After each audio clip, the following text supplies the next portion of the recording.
नमस्कार दोस्तों, simplicity of law channel पे आपका स्वागत है। आज के हम अपने इस लेक्चर में कंटिंजेंट कॉन्ट्रैक्ट के बचे हुए सेक्शन को कवर करेंगे। यह पार्ट 2 है। अगर पार्ट 1 आपने नहीं देखा है तो वीडियो के नीचे डिस्क्रिप्शन बॉक्स में लिंक दिया गया है, आप पार्ट 1 देख लें, जिससे यह लेक्चर और अच्छे से समझने में सहूलियत होगी। तो इसके पीछे के लेक्चर में हमने सेक्शन 33 तक कवर किया था। आज हम पढ़ने वाले हैं कि इंडियन कॉन्ट्रैक्ट एक्ट 1872 के सेक्शन 34 में क्या बातें बताई गई हैं। तो मैं इसे बहुत ही आसान शब्दों में आपको बताने का प्रयास करता हूँ। सेक्शन 34 में बताया गया है कि जिस इवेंट पर कॉन्ट्रैक्ट कंटिंजेंट है, अर्थात जिस घटना पर संविदा समाश्रित है, यदि वह किसी जीवित व्यक्ति का भावी आचरण हो, ठीक है, future conduct of living person हो, तो वह घटना कब असंभव समझी जाएगी। ध्यान से समझिएगा, सेक्शन 34 के शीर्षक में यह बताया जा रहा है कि जिस भी घटना पर, अर्थात कोई घटना घटित होनी है या नहीं होनी है, उस घटना पर यदि कोई कॉन्ट्रैक्ट कंटिंजेंट है, तो यदि वह किसी जीवित व्यक्ति का भावी आचरण हो, घटना जो है जिस पर कॉन्ट्रैक्ट कंटिंजेंट है वह किसी लिविंग पर्सन का फ्यूचर कंडक्ट हो, तो हम कब मानेंगे कि वह घटना असंभव हो गई है। तो यदि वह भावी घटना जिस पर कोई संविदा समाश्रित है इस प्रकार हो, जिस प्रकार से कोई व्यक्ति किसी अविनिर्दिष्ट समय पर कार्य करेगा, मतलब यदि घटना इस प्रकार की है जिसमें कोई समय फिक्स है कि इस समय पर कोई व्यक्ति कार्य करेगा, तो वह घटना असंभव हुई तब समझी जाएगी जब ऐसा व्यक्ति कोई ऐसी बात करे जो किसी भी परिसीमित समय के भीतर या उत्तर भावी आकस्मिकताओं के बिना उस व्यक्ति द्वारा वैसा किया जाना असंभव कर दे। तो इसे मैं बहुत ही साधारण शब्दों में बता दूं कि सेक्शन 34 में बस इतनी सी बात बताई गई है कि यदि कोई कॉन्ट्रैक्ट कंटिंजेंट है किसी इवेंट पे, और वह इवेंट जो है वो किसी जीवित व्यक्ति के भविष्य का आचरण है, तो वह घटना तब असंभव समझी जाएगी जब वह समय जो निश्चित किया गया था उस समय के भीतर वह घटना नहीं होती है, या फिर उस समय के भीतर उस घटना की समाप्ति हो जाती है। तो मान लिया जाता है कि अब यह इवेंट जो है वो इम्पॉसिबल हो गया है। इसे एक इलिस्ट्रेशन द्वारा और अच्छे से समझने का प्रयास करते हैं। जैसे ए जो है वो एग्रीमेंट करता है बी से कि यदि सी जो है वो उससे विवाह कर ले। ए बी से एग्रीमेंट करता है कि सी जो है बी से विवाह कर ले, तो वह बी को एक धनराशि देगा। इसी दरमियान बी जो है सी जो है वो डी से विवाह कर लेती है। तो अब हमको पता है हिंदू मैरिज एक्ट के तहत कि बाइगेमी जो है नहीं कर सकते हैं, द्विविवाह जो है अपराध है। तो जैसे ही सी डी से विवाह कर लेती है, यह घटना असंभव समझा जाएगा कि अब वह पुनः बी से कभी भी विवाह करेगी। हालांकि एक कंडीशन जरूर है कि डी की अगर मृत्यु हो जाए तो सी जो है वो बी से विवाह कर सकती है। लेकिन सेक्शन 34 के प्रोस्पेक्टिव में, सेक्शन 34 के अकॉर्डिंग इस घटना को उसी समय इम्पॉसिबल मान लिया जाएगा जैसे ही सी डी से शादी कर लेती है।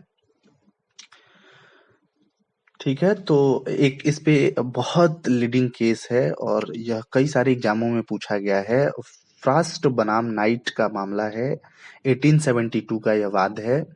इसमें इस वाद के फैक्ट इस प्रकार हैं कि जो प्रतिवादी जो है, डिफेंडेंट जो है, उसने प्रॉमिस किया था कि वादी से प्रॉमिस किया था कि प्लेंटिफ से, पीड़ित से, कि अपनी पिता की मृत्यु होते ही वह प्लेंटिफ से, वादी से शादी कर लेगा।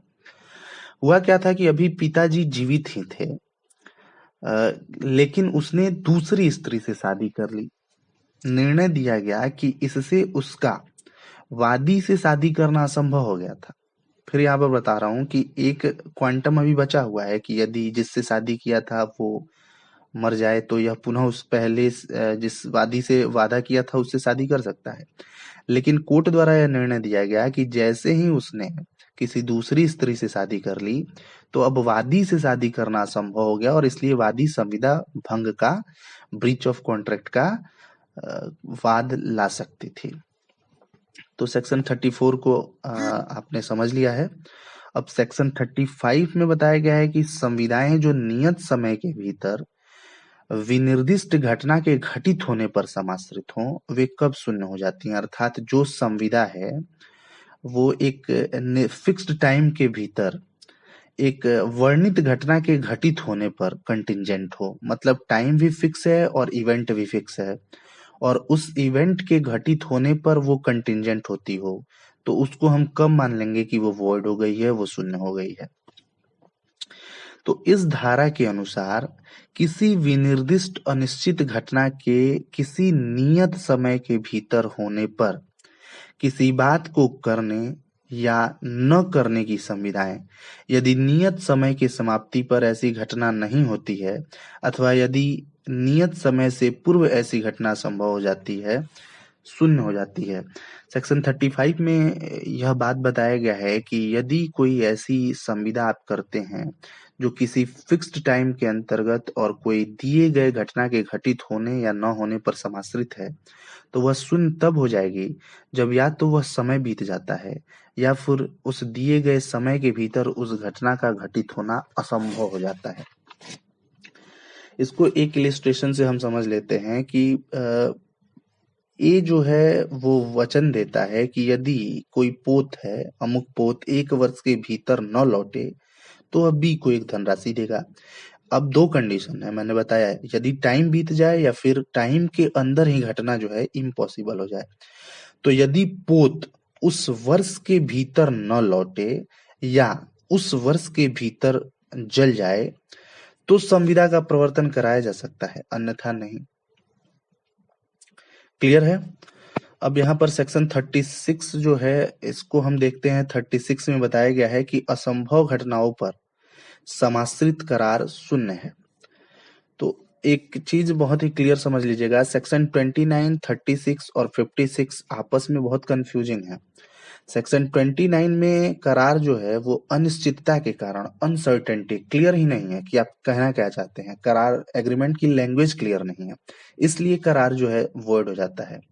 36 में इम्पॉसिबल अटेम्प्ट के चलते करार शून्य हो जाता है, और 56 में जो है वो घटना पहले तो पॉसिबल थी लेकिन कोई ऐसा एक्ट हुआ, कुछ ऐसा हुआ कि अब जो है उसका पालन करना पॉसिबल नहीं रह गया है, इसलिए वो शून्य हो जाती है, असंभव बन जाती है घटना। तो 56 को हम अगले लेक्चर में कवर करेंगे, उसे डॉक्ट्रिन ऑफ फ्रस्ट्रेशन भी कहते हैं, नैराश्य का सिद्धांत। फिलहाल हम 36 को पढ़ते हैं कि ये क्या है। असंभव घटनाओं पर समाश्रित करार शून्य होते हैं। समाश्रित करार यानी कंटिंजेंट एग्रीमेंट जो किसी इम्पॉसिबल अटेम्प्ट के घटित होने पर ही कोई बात करने या न करने के लिए है, शून्य है, चाहे घटना की असंभवता करार के पक्षकारों को उस समय ज्ञात थी या नहीं जब करार किया गया था। यदि करार किया जा रहा है और करार करते समय जो पार्टीज हैं एग्रीमेंट के, उनको यह बात पता हो या न हो कि जिस बात का करार किया जा रहा है वह इम्पॉसिबल है, यह इममेटेरियल है, इस बात की जानकारी होना, नॉलेज होना। अगर एग्रीमेंट इम्पॉसिबल, इवेंट इम्पॉसिबल है तो वो उस पे कंटिंजेंट जो एग्रीमेंट होता है वो ऑटोमेटिक वॉइड होता है। इसको इलिस्ट्रेशन द्वारा समझते हैं। ए जो है वो एग्रीमेंट करता है कि यदि 2 सरल रेखाएं, 2 पैरेलल लाइंस जो हैं वो किसी स्थान पर एक दूसरे को क्रॉस करेंगी तो वह बी को 1000 रुपए देगा। यह एग्रीमेंट जो है वो वॉइड है। सेकेंड इलिस्ट्रेशन है कि ए जो है वो प्रॉमिस करता है, एग्रीमेंट करता है कि यदि ए की पुत्री सी से बी विवाह कर ले तो वह बी को 1000 रुपए देगा।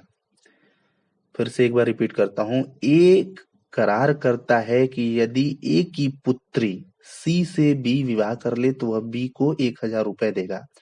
जब यह करार किया जा रहा है उस समय सी मर चुकी थी, ए की पुत्री जो सी थी मर चुकी थी। यहाँ भी जो है आपको एग्रीमेंट जो है वो वॉइड है।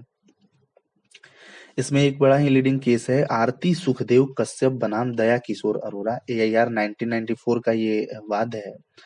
इसमें जो है किसी भूखंड को बेचने का करार जिसके लिए अधिकरण की अनुज्ञा आवश्यक थी या फिर 10 वर्ष निकल गए हों, या तो आपको ट्रिब्यूनल से जो है वो परमिशन लेना था या परमिशन के 10 साल निकल गए हों।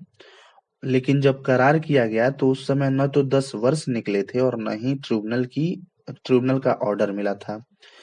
इसमें यह अभी निर्धारित किया गया कि मात्र इतने से संविदा वॉइड नहीं हो जाती, क्योंकि अभी 10 वर्ष पूरे होने पर हो सकता है कि ट्रिब्यूनल जो है परमिशन दे दे। तो इस प्रकार जो है आज के इस लेक्चर में हमने कंटिंजेंट कॉन्ट्रैक्ट को समाप्त कर लिया है।